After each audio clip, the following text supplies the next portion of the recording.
Hello, everyone, and welcome to today's webinar. And now I'm pleased to welcome you to today's session, The Evolving Insurance Market for High Net Worth Clients and Business Owners. My name is Danielle Lee. I'm the Managing Editor at Accounting Today. I'll be moderating this session. I'll just be popping in to ask those aforementioned polling questions throughout the session. But now I'm very pleased to hand it over to today's speakers, and I'll hand it over to Clint to introduce himself and for his fellow speakers to also introduce themselves. Clint? Thank you, Danielle, and thanks to Accounting Today for giving us the opportunity to talk to you about insurance, a much forgotten, often overlooked, really powerful way for us to serve clients together as a team, and we'll go through that together. My name is Clint Costa. I'm the Senior Wealth Strategist at Corio. Corio is an independent wealth management firm with offices across the country. Quick background on me: I practiced law for 15 years in the high net worth, ultra high net worth space, and joined Corio about 3 years ago. And I'll kick it over to my colleague David, who is joining us as well. Great. Thanks, Clint. Pleasure to be with everyone, and thanks for having Accounting Today for having us. My name's David Winslow. I am a managing director with Corio. I primarily work with business owners and entrepreneurs, essentially in the Southeast, and really excited to be here talking about a very important topic that we're focused on at Corio, working with a great strategic partner in Michelle. So, Michelle, you want to introduce yourself? Great. Thanks, David. Hi, everyone. My name is Michelle Hirsch, and I am the third generation owner of our family business, Brunswick Companies. We are a property and casualty only outfit based out of Cleveland, Ohio, but work with clients nationwide. We are really just excited to talk and dive in today about all of the craziness that's happening in the personal space for everything insurance related. We handle commercial, professional liability, surety bonds as well. But today we're really going to dive in deep to the personal space, the private client, the home, the auto, the jewelry, the personal umbrella, and why and how these trends are really making the market crazy. Thanks, Michelle. What we're going to do today is talk about what we really want to do today is help you to understand what the market looks like. This is an area that is often, again, like I said, overlooked. It's an area that's ever changing, and we're going to talk about why that is. We want to talk about and help you to understand some of the things that often are overlooked for high net worth individuals, business owners, folks that have unique or hard to insure assets. And then also we want to talk directly to the CPAs and the accountants and talk through how we collaborate and how we actually go about achieving good results for clients in this space.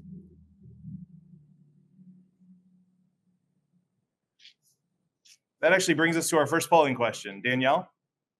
Thank you so much, Clint. It is that time for your first polling question. The question is, which of the following is currently impacting the insurance market for high net worth clients the most? You have four options here. Your choices are declining natural disasters, increased competition among big box insurers, market hardening and rising premiums, or reduced demand for specialty carriers. Remember to click the radio button that best describes your response to this question and hit submit to make sure your response goes through. And we'll give everyone adequate time to make sure your polling response does go through. Once again, the question is, which of the following is currently impacting the insurance market for high net worth clients the most? Declining natural disasters, increased competition among big box insurers, market hardening and rising premiums, or reduced demand for specialty carriers. So before we kick it back to the presentation, I'll give everyone a final few moments to get those answers locked in. A final 5. Well, I'll wait a little bit for a few more participants to get their responses in. Please click the response that best describes what you think is currently impacting the insurance market for high net worth clients. And now I'll count everyone down. A final 5, 4, 3, 2, 1. And it looks like market hardening and rising premiums is the clear winner here. Clint, I'll turn it back to you, and Michelle and David. Thanks, Danielle. We appreciate it. I think that's a perfect lead in to our next slide. Michelle, I'll start with you. I think oftentimes people think of insurance as very static. You get your premium renewal and you pay it and you have insurance for the year. But we know the market is in flux. Can you talk a little bit about that and how that's affecting people? Absolutely. You know, obviously with inflation, all of your costs are going up when you go to the grocery store, when you go to, buy anything, you look at your credit card bills, you look at your receipts, and it's more than what it was a year ago, 5 years ago. Well, this is the same effect with the insurance companies. It costs more to fix your home. It costs more to fix your car. It costs more to pay for liability claims because in this crazy litigious world, we're seeing increased jury verdicts over time because of just the evolution of social media and just liability and these mega verdicts. So it's costing the insurance companies more to pay claims.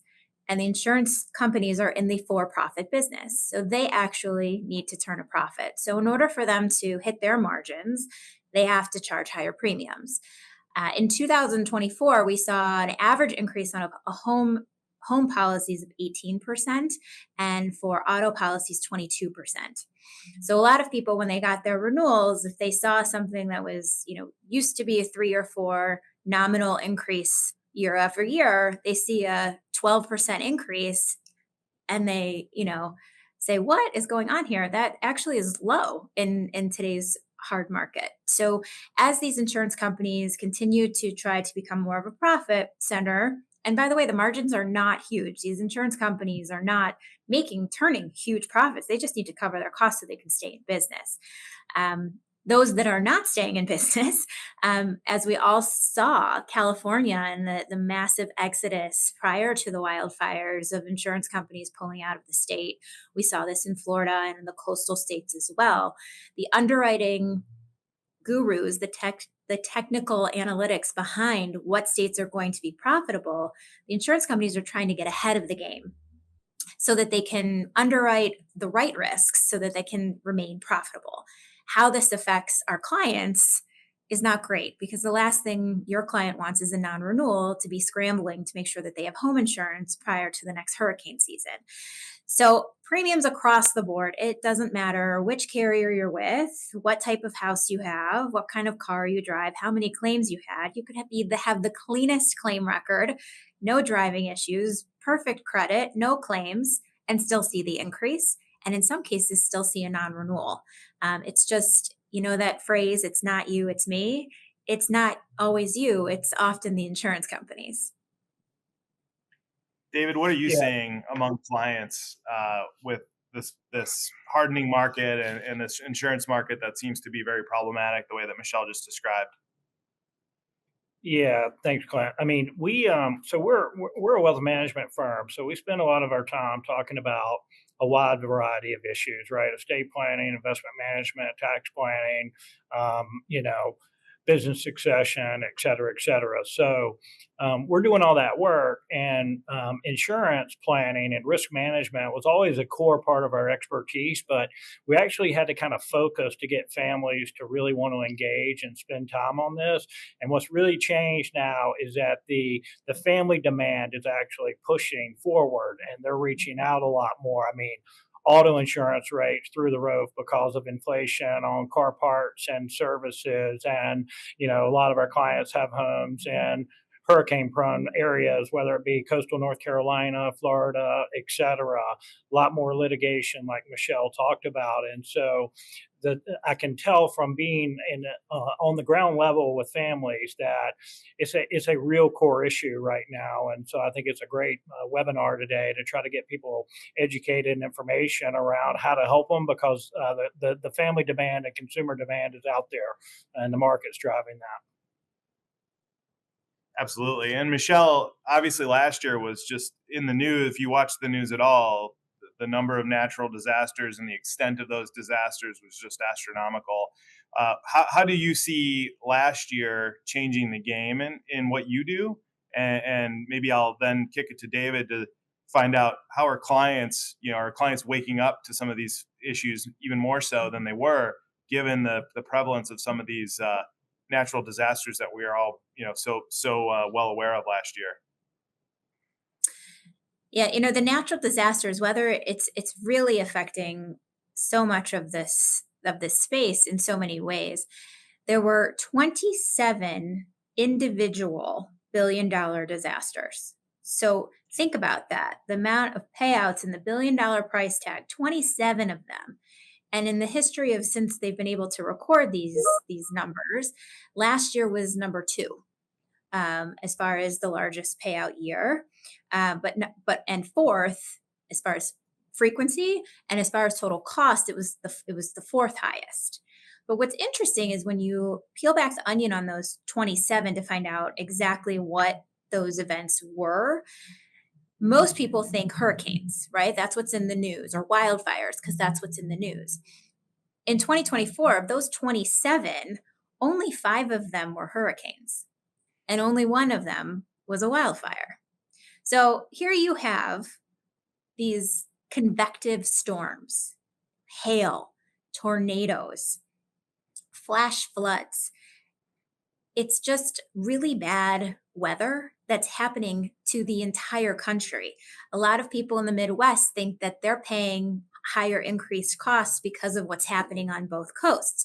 But when you look at the spread and the map of these 27 events, it is very evenly distributed across every state. So it really is affecting all of us. In 2024 alone, there were 91 flash floods. So people who are not in flood zones, who are not required to have flood insurance, out of nowhere dealing with rising water coming into their homes, where their home insurance is not covering that unless they have that flood coverage.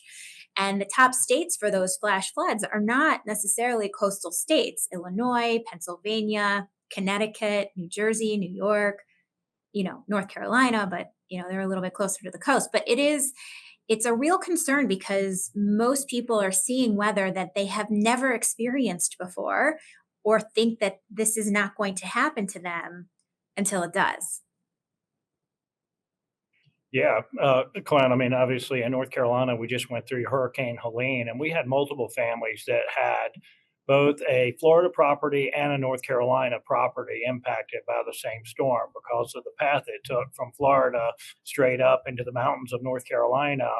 A lot of the North Carolina, haven't even started to see some of those renewals yet. And I know it's going to be as shocking as what the people face that are in Florida. And to Michelle's point, there's also a lot of events happening. I mean, I'm sitting in Louisville, Kentucky today for a meeting, and they just had a massive flood come through the state of Kentucky and flood Frankfort, Kentucky, and Louisville. And haven't seen the final tallies, but my guess would be it's going to be $1 billion plus event, and really didn't get that much attention, but going to have a huge impact on the insurance market here in the state of Kentucky.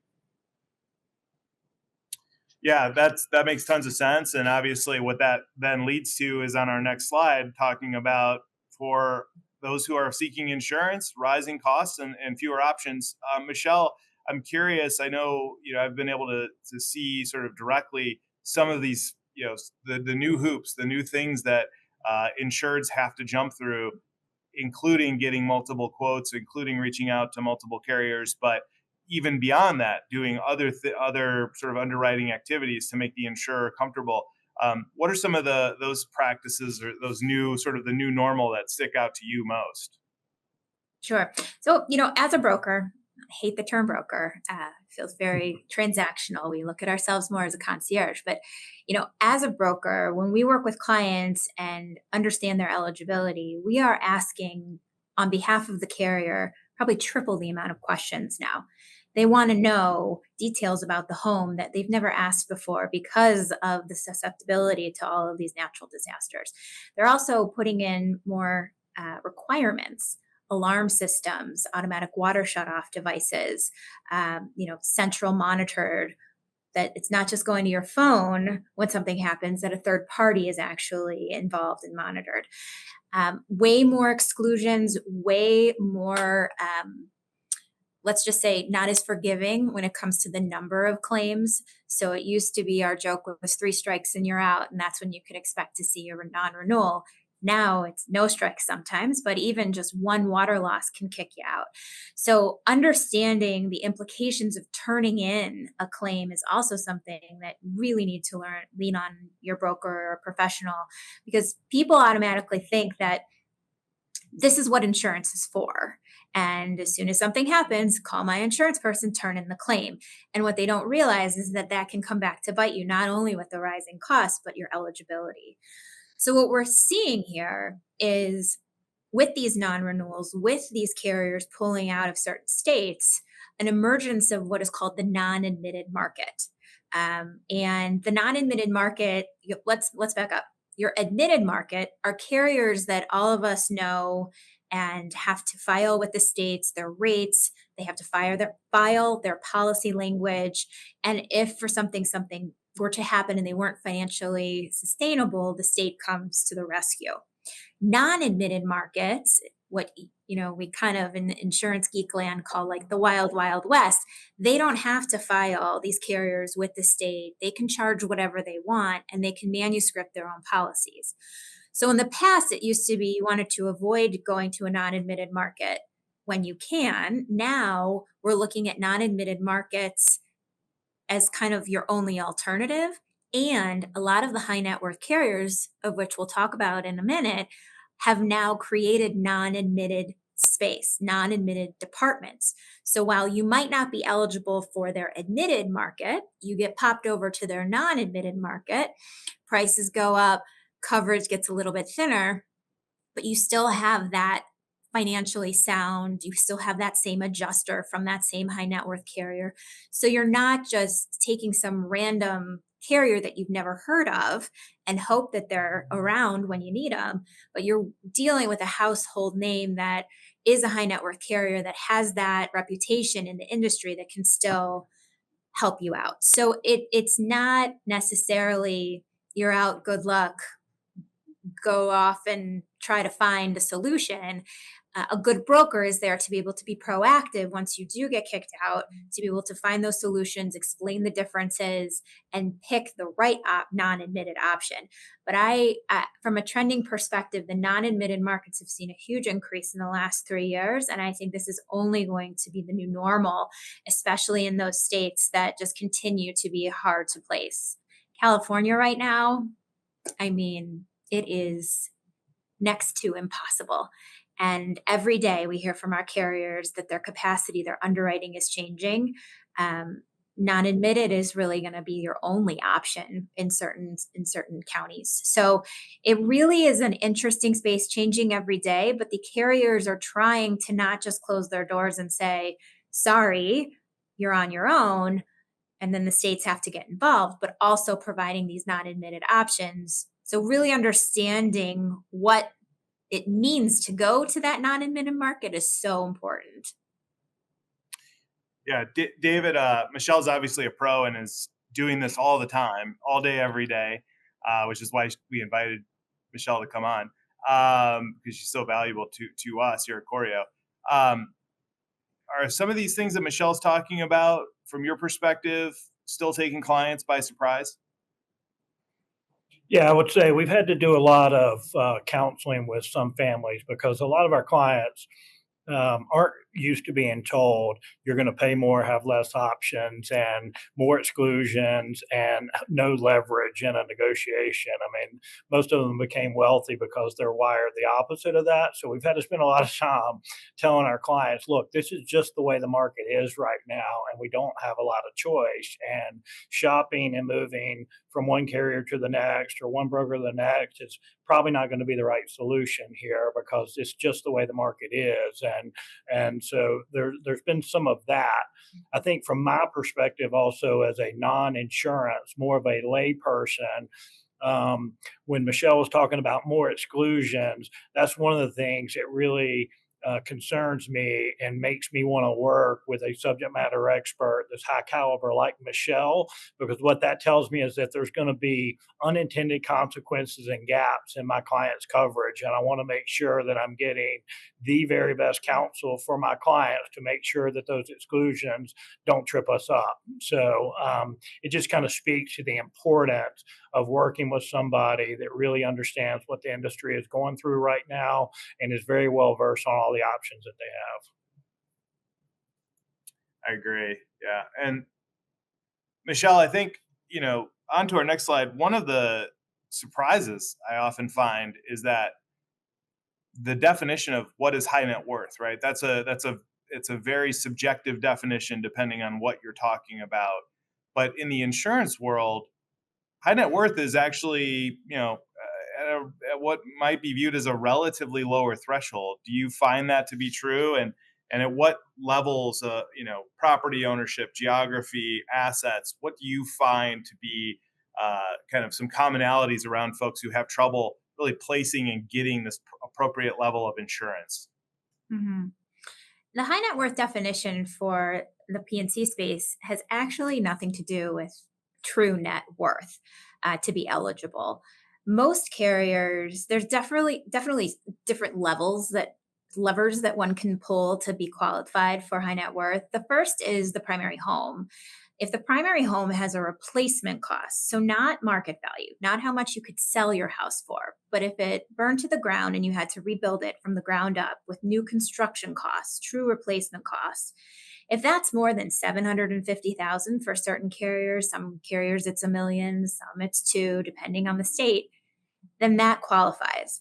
So I always tell people that it really depends on your geography, right? Like we have clients in Cleveland that to get to 1 million in replacement costs, that's probably 3,500, 4,000 square feet based off of the wonderful cost of living we have here in Cleveland.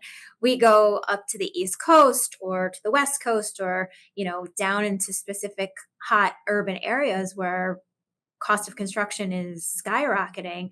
That house could be a 1,500, 2,000 square foot home. So it really depends on the zip code, and the insurance companies are the one who determine this replacement cost value, which also happens to be usually a button that gets pushed with clients because they think their house is either worth more or less. To David's point, clients have opinions on how hard they've worked and the assets they have.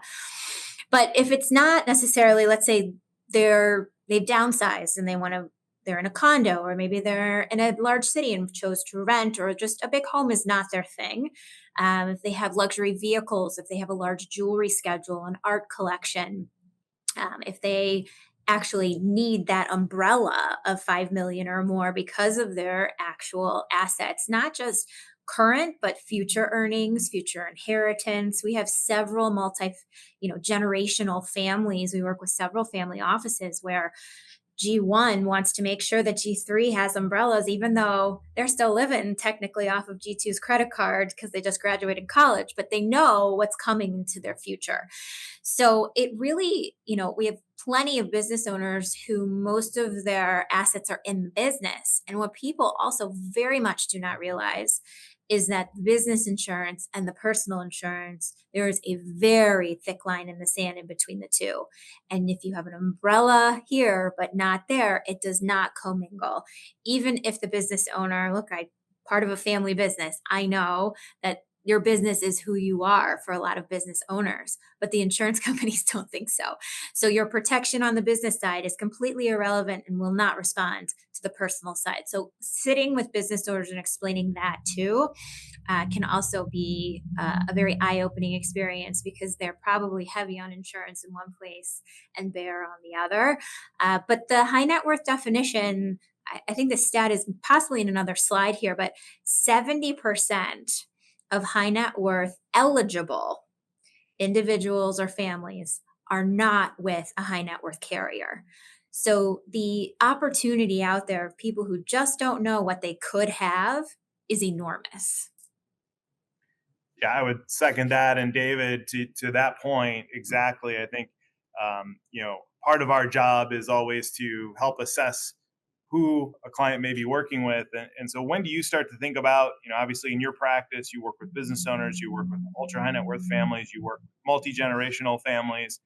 How do you think about, sort of starting having that discussion with clients around, well, maybe the local, insurance agent who's been great and who's been with you for years and years might not have the right solutions for you any longer. Yeah, that's a great question, Clint. I would say, well, first of all, I'm not deep or knowledgeable enough to make that determination. Our jobs is really to take clients through the due diligence process with people like Michelle to get an informed opinion about whether or not they need to make changes, right? So, from my perspective, but what I've anecdotally seen is, and this is the way a lot of things are, but families that are worth you name the number $50 million of up have always been with the high net worth carriers, and that's their go-to.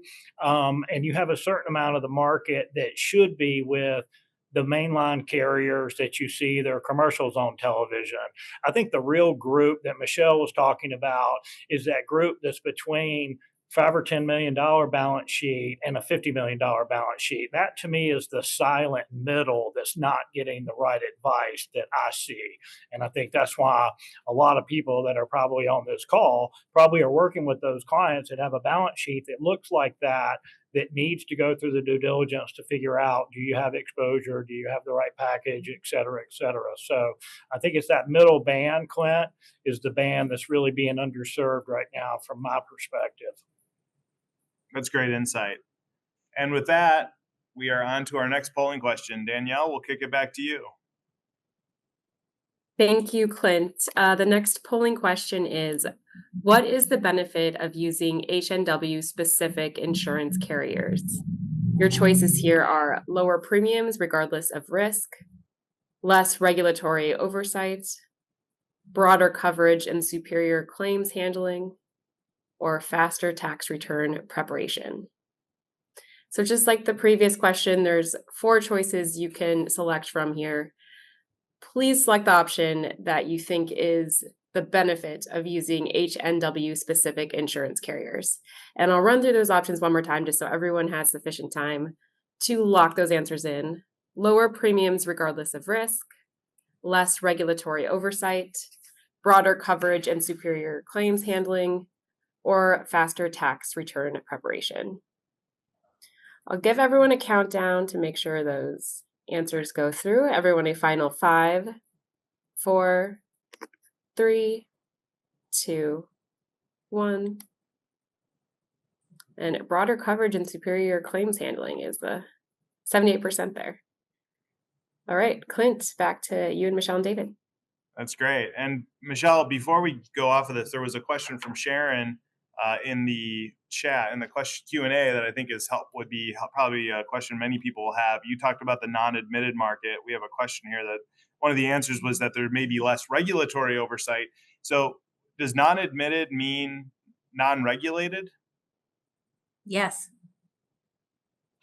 Yeah, So it's no, it is. I really- mean, it's truly manuscripted policies of which no one is, it is truly the wild, wild west. Now, I will say, as we're talking about these high net worth carriers, their non-admitted programs and platforms are still going through the regulation of their carrier, right? So if you know that, I'm going to name drop some carriers here because they're great partners to work with: Chubb, Pure, AIG, Cincinnati, Berkeley One. If you have a non-admitted option from one of those 5, you can sure bet that they've gone through loads of rounds of regulation with internal in their corporations through their legal counsel to make sure that it is, as legit as possible. But there's no outside. That's what non-admitted truly is. Now, if you're going with one that is not a 5, now Lloyd's of London is like your classic non-admitted carrier. And so, it's just, you have to be very careful. You have to truly understand the contract language. To David's point, understand those exclusions and what the coverages will actually work and how they will respond. And with the high net worth carriers, to me, the peace of mind there is, it might be a completely stripped down policy, but you still know that one of those 5 adjusters is going to be adjusting your claim as well as their admitted claim. And the claims servicing and the handling and the reputation that those five have is there for a reason. And they are all competing for the same 1% for a reason. So even if it's less coverage, they're still going to look for as much coverage as they can get for you because they're that proactive, white gloved, high end carrier that wants to keep their reputation, even if it's a non admitted paper. Perfect. That makes sense. Thank you. And I think that leads right into sort of our next grouping of slides. We talked about what the current market is looking like for insurance, those seeking insurance, the difference between admitted and non-admitted markets, and why non-admitted markets are starting to become more prevalent, or products are starting to become more prevalent. Michelle, you do this all day. You see these coverage gaps all day long. What strikes you here? What are some of the hot buttons that if somebody was really trying to think through, okay, how do I try to identify or think through who might need some additional care, some additional concierge service on their insurance solution? How do what do you think about in specific? Well, my high level is everyone, because I think if the last time you asked a client, when's the last time you looked at this, they would stare at you like a deer in headlights and say, So that being said, the most common things that we typically see, number one is the houses are always undervalued. No one is really looking per se at the new construction cost. Perhaps they put on there what they bought the house for. It hasn't appreciated over time, or the carrier that they went to picked a number out of the sky, or used Zillow. The number of homes that are underinsured, we saw this specifically with the California wildfires. I mean, the number of homes that cannot be rebuilt because the checks that these people are getting are a fraction of what it's going to cost for them to rebuild is truly devastating. So, and also, how is the insurance company going to replace this house? So you might have the right dollar amount listed on your policy, but in the 100 pages in the back that no one likes to read, that's how they define your replacement. So some carriers might say that number that's listed on the policy, that's all you get, not a dollar more. Most carriers know that things are going to cost more and they built in that buffer. So it could be 120%, 150%.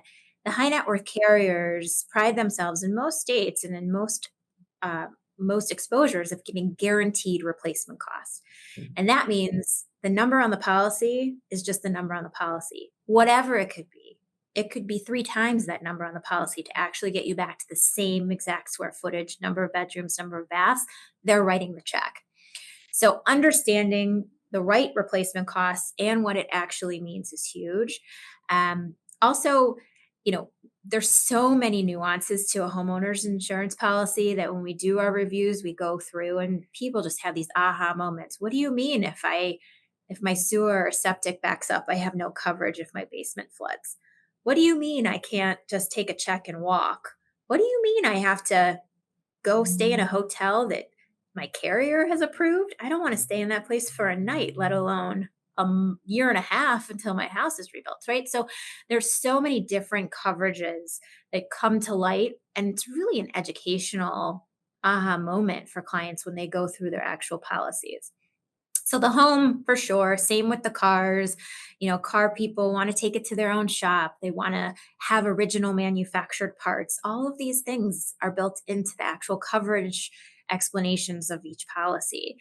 I would say the biggest thing, and this is where advisors of all kinds bring so much to the table, you're protecting their full wealth. It's all about asset protection and it's all about understanding their full picture.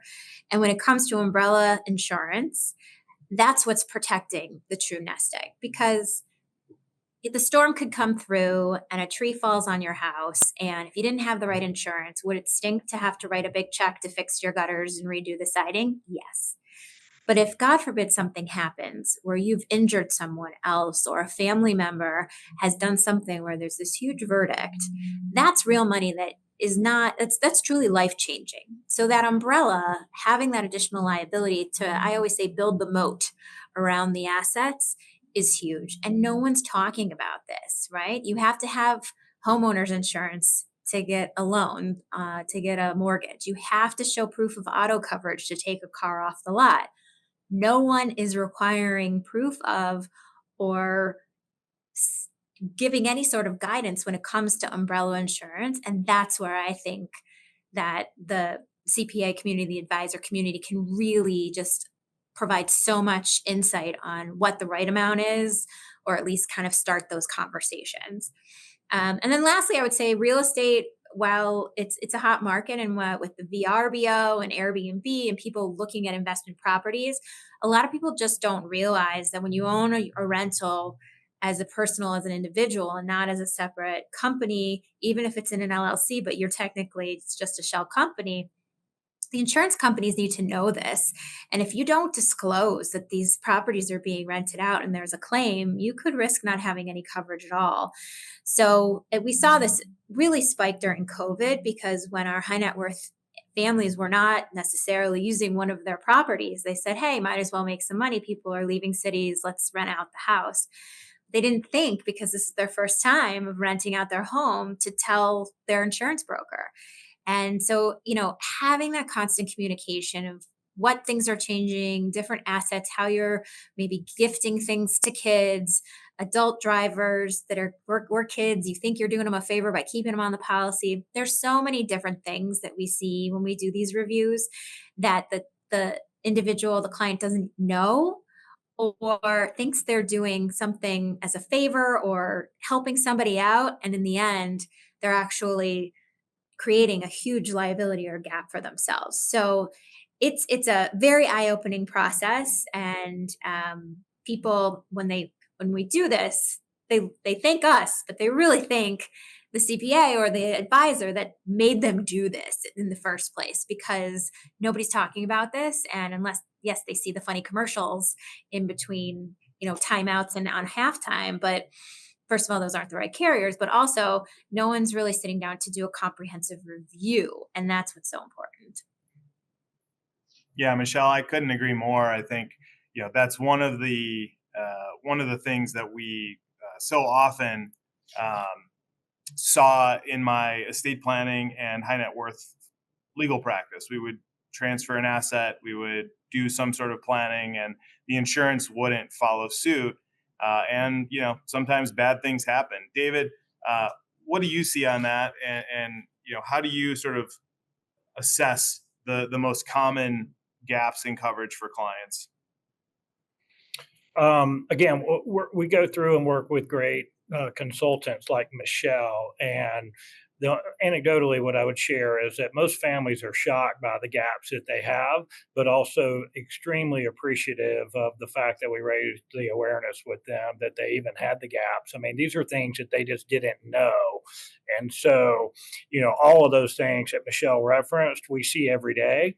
And the umbrella coverage. I mean, what's really changed, I guess, and it's kind of a big picture topic, but there's really been kind of a wealth explosion.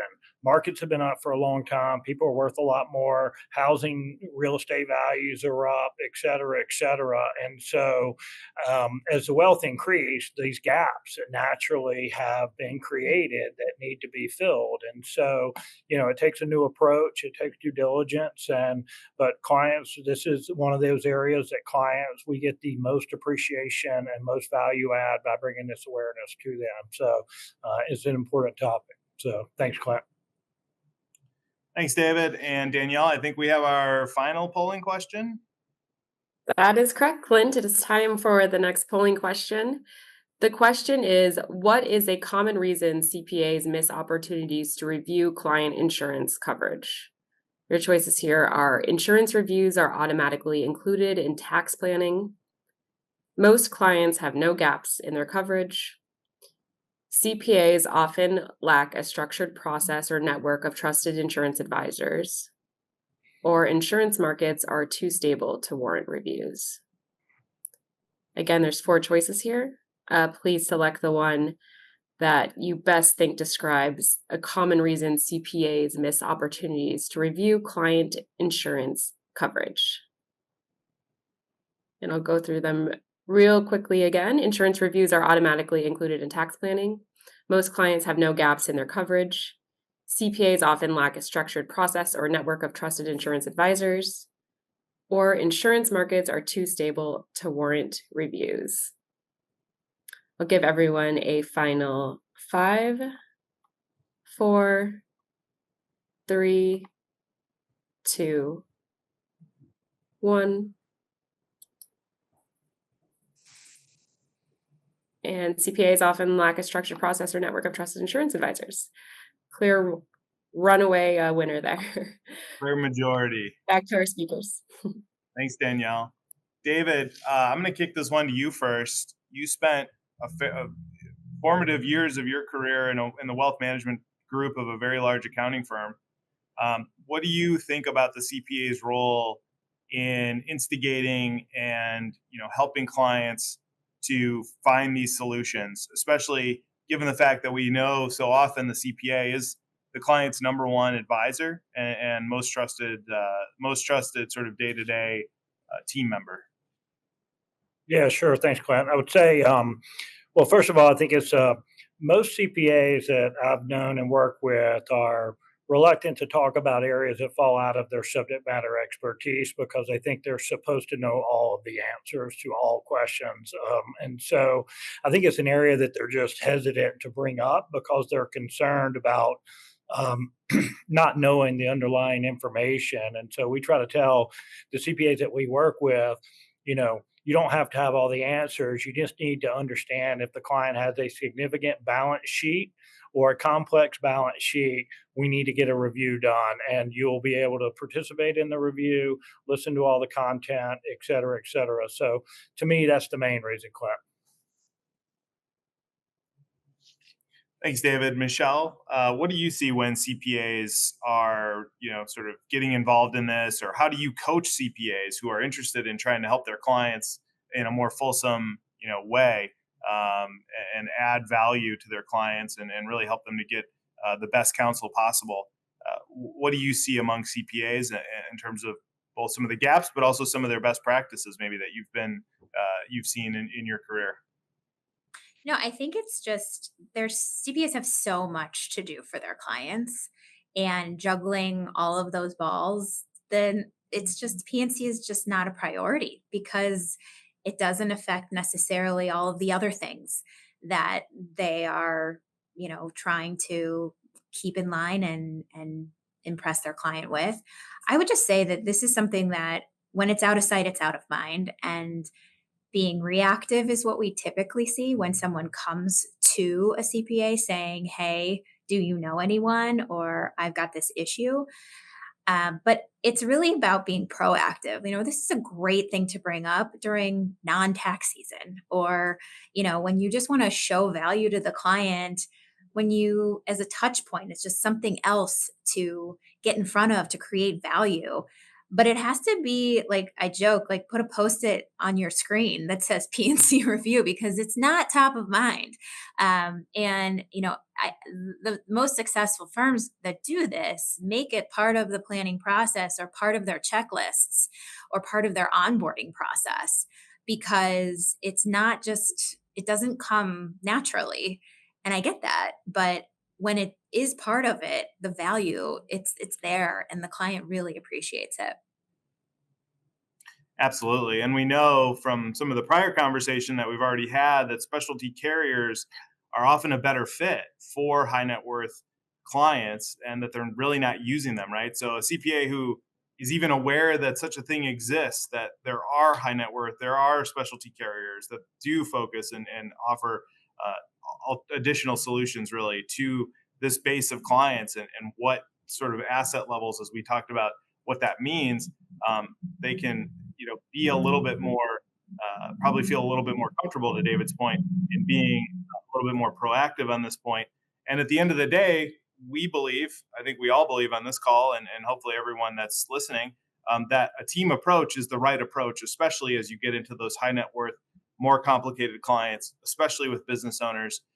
David, how do you approach the team aspect of this? And as you're working with CPAs, working with other folks to fully kind of comprehensively help the client, how do you approach that team aspect of providing great counsel? Yeah, it's pretty basic stuff. I mean, it's all about better collaboration and better communication. You know, generally when we're going to start an insurance review, we want to talk to their legal counsel. We want to talk to their accounting teams. We want to make sure we understand their balance sheet. We make sure we understand some of the family dynamics and some of the things that are out there, because the better information and the more information we get at the outset, the better off we're going to be. We want to then communicate back when we have a solution to make sure that our CPA partners or legal partners kind of understand it and appreciate it and support that it's the right strategy. And then we want to communicate through the implementation phase. I mean, most CPAs want to be just kept in the loop about what's going on, and it helps them to be better educated, but they also just want to make sure their clients are being well taken care of. So a lot of communication, a lot of collaboration, and the client wins from my perspective. That makes sense. And Michelle, from your perspective, I would imagine, I know that you can sort of play in the space in whatever way is most comfortable for the advisor, whether it's out front, leading and being there with the client directly, or sort of in the background, gathering all the information so that it's not necessarily creating work for the client. But I assume that you really need to interface with all of these professionals who have all of this vital information important to the client's case and to do your work. Absolutely. And we work with advisors all over the country, CPAs all over the country, and what we stress is we have to be part of your natural process. So if you're used to taking the lead on everything, we're happy to be in the background. We don't I mean, there are several clients we've never actually talked to the client because the advisor, the CPA, is truly the mouthpiece to the family office or to, specific generations. We have other clients that, or other advisors or CPAs that make the intro or fill out our form on our online website, and then they're out of it completely. We have certain clients where they'll say, "This client, I want to be involved with. This client, you do your thing. Keep me posted on the end." So we follow the lead because we realize that we're an extension of you. We are a complete, just everything of you. So how we show up and how we respond and how we handle a client has to be following your lead. Otherwise, we're not bringing that value. So working as a collaborative, having those discussions, keeping the communications open, letting you know what's going on with a client. I mean, I've had issues where things have come up where I say, "Have you told your CPA about this, or does the advisor know? And if not, like, you should really know." And then maybe I'm sending a little email on the side, right? So it's all about creating this team to really be that safeguard for your client, and us knowing our role and how we play in order to make sure that everyone's in the right positions. That's perfect. And we have a process here at Choreo. David, would have his own process in terms of obviously how he would go about incorporating Michelle's great guidance and work. But I think you and David and Michelle, you both worked on a recent case together. So we have a little bit of a case study which might be instructive. I'd kick it to either of you to lead off in terms of what this client case was all about, how you worked together, and how you approached bringing this value to the client. Yeah, maybe I'll kick off, and then since the client ultimately originated with us, and I'll try to be concise because I could talk for a long time about this client in particular. But we onboarded a new family a year or two ago. Very successful Fortune 100 executive, amassed a lot of wealth. And when they came to us, it was really around estate planning, investment management, all the usual wealth management type subjects. And as I was kind of digging in with my team, we understood very, very quickly that we were in a totally different category from a risk standpoint, that we needed to get Michelle involved. I mean, this particular client has every hallmark of a code red insurance case in my world. Multiple properties, some in the US, some out of the US, a condo in New York that the daughter lives in, a massive art collection, boats, board of director fees, board of director participation. So it literally checked all of the boxes that keep people like Michelle up at night. So like we got Michelle's group involved. We typically don't tell we don't make an introduction to the client until we've gone through and gotten Michelle and her team's recommendations. And then we want to make sure Michelle articulates the gaps from her language as opposed to ours. And then, we try to work with Michelle on the implementation after this. But this client had everything going on. Michelle and her team did a fabulous job, came up with a really custom solution, and her people have been great in terms of administration and working with the client, et cetera, et cetera. So a real success story, but I'll let Michelle jump in and talk a little bit about what she did from a solutioning standpoint. Yeah, this I couldn't say it better. It was a hot mess, and they were with 12 different policies, multiple carriers, many of the carriers who have commercials and mascots. And once we really got in there and understood everything, and in fact, in the first round of discovery, the Mexico vacation properties didn't even come up. It was like in the second round, they were like, "Oh, wait, what about those houses in Mexico?" So it was fascinating to have those discovery calls because things come up that aren't so obvious.